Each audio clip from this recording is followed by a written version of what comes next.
He never heard the shot. Private Sergei Alyoshin had just placed his foot on the first step of the stairwell when the back of his skull split open like fruit.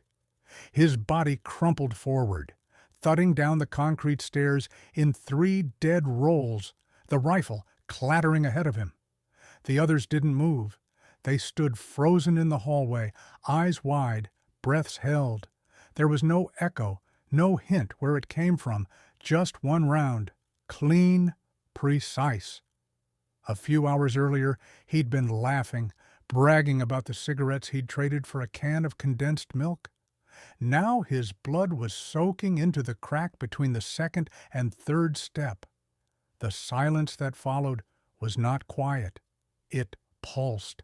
Concrete cracked, walls groaned, distant metal shifted. Somewhere down the corridor, a dog barked once and then whimpered away. "Don't move," someone hissed. They didn't. It was the third man that day, same building, same method, and no one had seen the shooter. The platoon had set up inside an old apartment block near Minutka Square.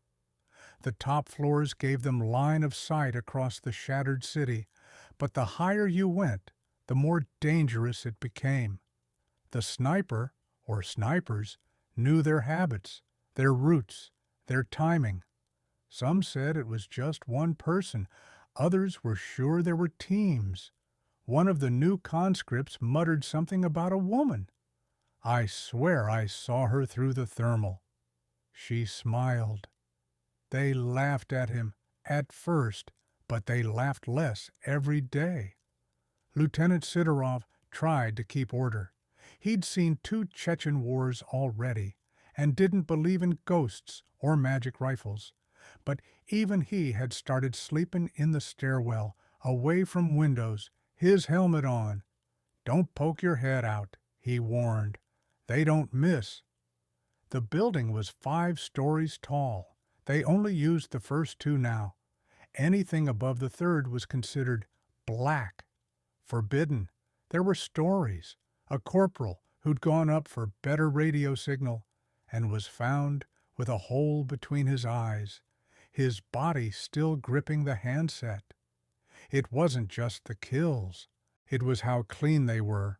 Always one shot, never a wasted round, no missed angles, center mass, forehead, eye socket. They began marking safe zones with chalk, crude crosses on floors where no one had been hit yet. But that meant nothing. The snipe came like lightning, without warning, without logic. A man could be speaking, joking, lighting a cigarette. Then gone, the thud of collapse. The rest would sit motionless for minutes, afraid to move, as if their own breath could draw fire. It was a war without faces. The enemy could be anywhere. In the dark hallway, behind a door, on the roof across the way, or in a hole under the floorboards. The city was rubble, but the sniper turned it into a cathedral of dread. Every window was a scope, every shadow a muzzle. There was no rhythm, no pattern. That's what drove them mad. "You can't fight what you can't see," whispered one of the older sergeants as he cleaned his rifle with trembling hands. "You just wait and hope." They stopped looking out. Then they stopped looking up. Then they stopped looking at each other, eyes down, backs to walls, bodies hunched, as if the bullets respected posture. When the reinforcements came, they were younger, greener, braver, maybe, but only for a day. Then one of them lost half his jaw trying to smoke near the balcony. No one spoke after that. Some wrote home. Some stopped entirely. The letters became shorter, then vanished. "Alive" was all one man scrawled in pencil on an envelope, as if even ink was too bold. By the 4th night, a private named Tarasov started sleeping in the bathroom, not even on the floor, inside the tub. "Thick as concrete," he said. He wasn't wrong. The next morning, the outer wall was cratered by something, maybe a grenade launcher, maybe a shell. But the tub stood, Not all broke down the same way. Some grew silent, others jumpy. A few walked too close to windows with a strange calm, like they were inviting it, like they wanted it over. The fear wasn't just death. It was waiting. It was not knowing which breath would be your last.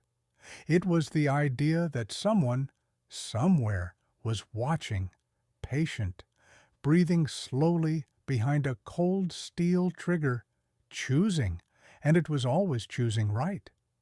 The first time they found the playing card, it was under the body of Corporal Bessanoff, face down in the mud behind the sandbags. The shot had come from somewhere above and to the east. No scream, just the slump. When they rolled him over, his face was still calm. A hole just above the left brow and tucked beneath his chest, as if placed, the Queen of Spades, dry, crisp, untouched by rain. No one spoke for a long time. "Someone's fucking with us," whispered Vanya, his voice cracked from days without sleep. But no one laughed. There was nothing funny in Grozny anymore. By then, movement between buildings happened only at night, and even then, only with a spotter, a runner, and someone to say goodbye. The sappers had stopped mapping the safe zones. They said the city changed too fast, that the rules here rot like the walls. The snipers were always ahead. Inside the skeletons of apartment blocks, doors were nailed shut, not to keep people out, but to signal, "Don't trust what's inside." Too many times someone went in and didn't come out. Then the dogs did. Private Mikhailov, 19 from Perm, stopped speaking completely after his friend was hit through the neck while drinking from a plastic bottle. The bullet entered low, under the chin, exited behind the ear. The blood pooled onto the tiles like oil. Mikhailov had just finished telling a joke when it happened. After that, he stared only at his boots. One man tried to fire back. Old Dragunov, scope fogged with breath, he swore he saw a silhouette in the upper floor of a collapsed school. She was sitting like waiting. He took the shot. Nothing. 5 minutes later, he was dragged down by the collar, his shoulder shattered by a 7.62 round. He screamed until they stuffed his own sock in his mouth. The others began to believe the story, that it wasn't just one sniper, that it was her. They called her Belaya, the white one, a ghost, a woman in winter camouflage, invisible against snow and plaster.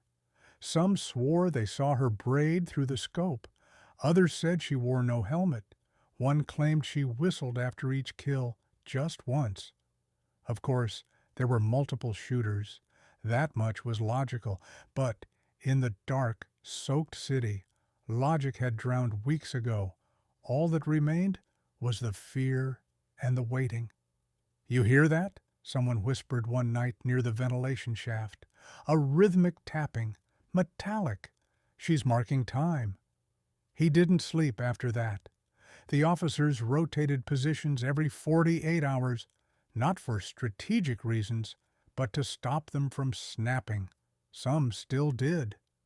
Sergeant Lebedev was found rocking in the corner of a shattered pantry, whispering the Lord's Prayer backward.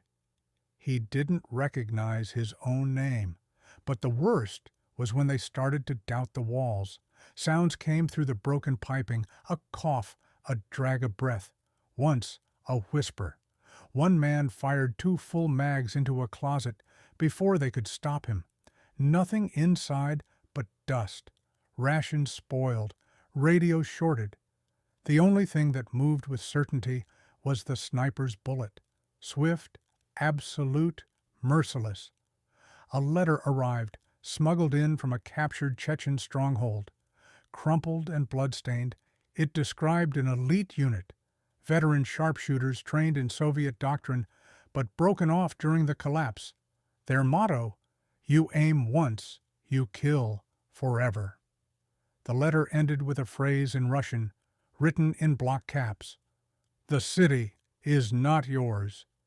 They stopped walking the hallways then, crawled instead.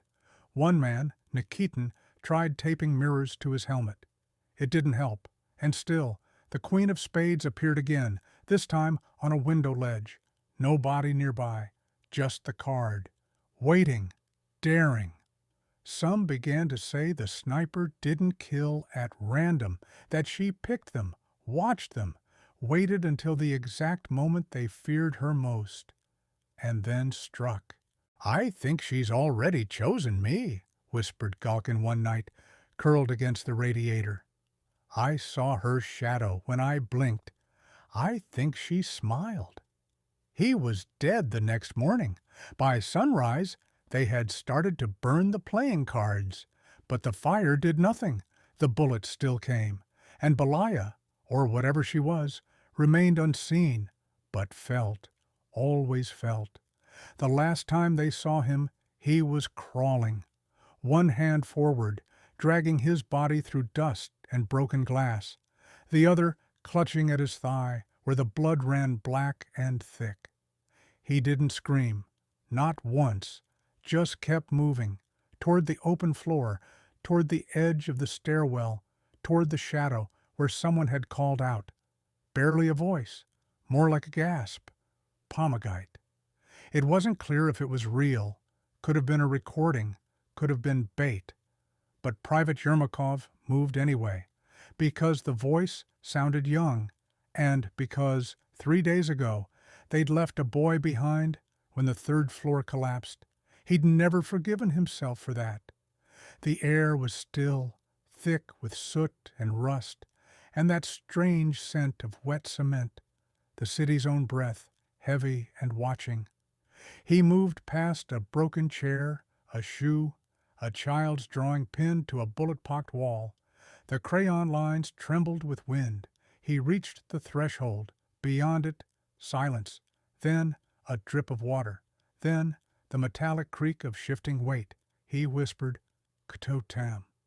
Nothing. He pushed forward, eyes scanning, no glint, no reflection, no muzzle flash. He felt his heartbeat in his teeth. There, by the radiator, a shape, slumped, unmoving. He reached it, a body, face down, still warm. He turned it over.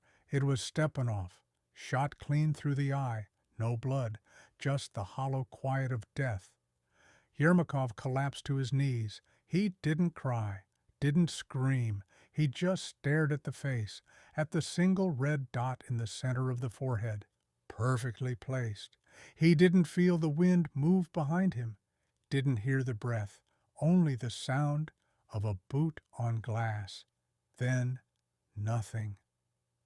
They found the building a week later, or what was left of it. Fire had taken the top floors, collapsed stairwells, twisted iron bleeding from the walls. Of the 8 soldiers who'd been stationed there, only 1 was accounted for. His body was recovered in a bathtub on the 2nd floor, hands clutched around a rifle, eyes open, empty. A report was filed, casualties noted, coordinates logged. No enemy body was recovered, but the intel later confirmed it. The area had been under surveillance by a sniper team. 2 men, 1 woman, known call signs, confirmed kills, over 40. Their base of operation, the high school across the alley, 3rd floor, west wing, the same school they'd walk past every day. A note was found in the debris, handwritten, in pencil, inside a torn field manual. "You thought the city was empty. You thought the silence meant surrender.